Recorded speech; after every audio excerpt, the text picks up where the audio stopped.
माजी नगरसेवक मनोहर जावळे यांची दुचाकी चोरीची घटना सीसीटीव्हीत कैद। येवला शहरासह कॉलनी परिसरामध्ये दुचाकी चोरीच्या घटनांमध्ये वाढ होत असून शहरातील हुडको वसाहतीतील सुलभानगर येथील माजी नगरसेवक मनोहर जावळे यांच्या घरी बुलेट गाडी चोरी करण्याचा प्रयत्न चोरटे करत होते। मात्र गाडी चालू न झाल्याने या चोरट्यांचा चोरीचा प्रयत्न फसला आहे।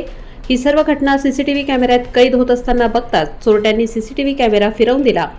शहरात दुचाकी चोरीच्या घटनेत मोठ्या प्रमाणात वाढ झाली असल्याने या चोरट्यांचा बंदोबस्त पोलीस कधी करणार असा मोठा प्रश्न आता उपस्थित झाला आहे।